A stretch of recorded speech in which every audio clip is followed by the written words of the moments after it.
All right, let's finish off chapter 6. So we're going to solve exponential equations. That means that x is the power. We're trying to figure out what x is. So let's talk about what that looks like and then do some problems. I was going to do something, but it's going to be confusing. So we're just going to do some problems. Okay. Okay. If the bases are already the same like this one, they're both base 6, then all we're going to do is we're going to look at the exponent. This actually works no matter what the base is as long as they're the same. So this could be 7, this could be 3 million, this could be a weird thing like k. I just need to look at the powers. So no matter what, 3x plus 5 has to equal 1 minus x because the bases are the same. So I can just solve this math problem like I normally would solve a math problem. I'm going to add the x over here. So 4x plus 5 equals 1. I'm going to subtract the 5. So then 4x equals negative 4. I'm going to divide by 4, so x equals negative 1. Done. So 6 to the power of 2 equals 6 to the power of 2. That makes sense. 6 squared equals 6 squared. Yeah, that'll work. Let me do the steps on the side really quick. We have to make sure the bases are the same. Now, I'm hearing you. What if the bases aren't the same? There's two options, okay?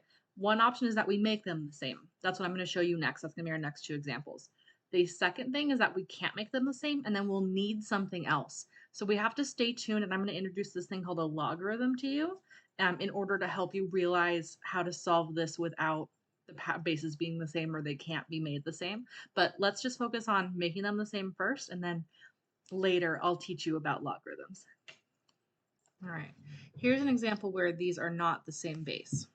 Okay, this is a fairly easy example because if I ignore the powers, I know that 3 squared makes a 9. That's a thing that I know. So what I can do is I'm actually going to replace the 9 with a 3 squared. Okay, so 3 to the x minus 3 equals 3 squared to the x minus 5, because that's the same thing as a 9. And now I have these as the same thing. Neat. Before I just focus on the powers, though, I need you to remember that when I do powers to powers, I multiply them. So I'm going to use my exponent rules from previous lessons, and this is going to be the same thing as 2x minus 10, because I'm going to distribute that 2 to the other two things. Now I can just focus on the powers because the 3's are the same. And so I get x minus 3 equals 2x minus 10. I'm not going to show every step because that's algebra stuff, and hopefully you remember algebra stuff by now, but if not, email me and I'll do all the work. So if I subtract x, I get x minus 10. If I add the 10, I get 7 equals x. So that's my final answer. And I can check it. 3 to the 4th power would equal 9 to the 2nd power. Yeah, 3 to the 4th power is 3 times 3 times 3 times 3, which is 81. Nope. Yeah, and then 9 to the 2nd power would be 9 times 9, which is also 81. So we're good. Okay, so what I did was I made the powers equal by using my exponent rules. So this is what I do if I don't have the powers the same. Okay, let's do one more example because it gets kind of rough when there's like negatives involved and it confuses you and blah, blah, blah. So let's do this one together and then you'll be good. Okay, so the problem here is that I don't really know how to make 1,000 into a tenth, and I also don't really know how to make a tenth into 1,000. So I do know that both these have a 10 involved though, so let me see if I can figure out a way to do that. Well, I know that 10 to the power of 3 equals 1,000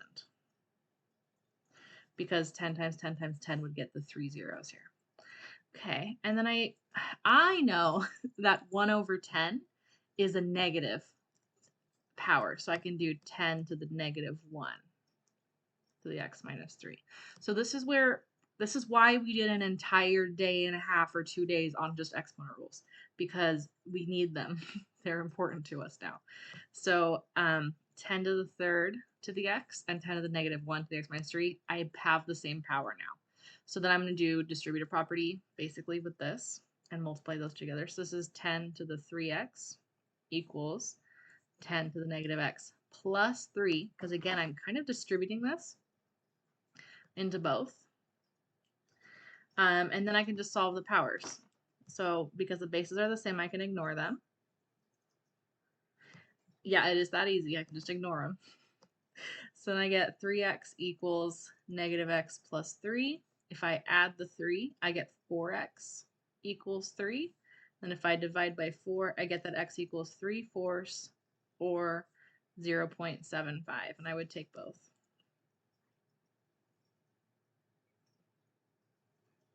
Okay, so remember that if it's a fraction, it's probably a negative power. If it's a lot of zeros, it's probably a bigger power. I don't know how to help you otherwise. Oh, I can help you otherwise. Here.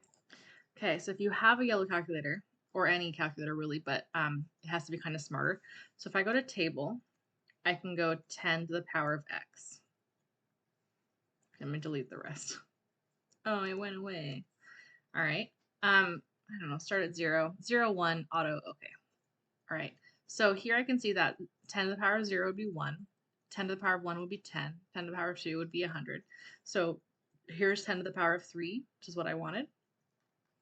And then here's the 1/10 from 10 to the negative 1. So you can do this. Maybe I'll put a link to a calculator in the notes for the day. Yeah, I have a little calculator button. It's teal and it's got some white, pink, and yellow buttons. And maybe that'll help. Maybe not. I don't know, but it helps me. So email me if you have any questions. I'm here for you.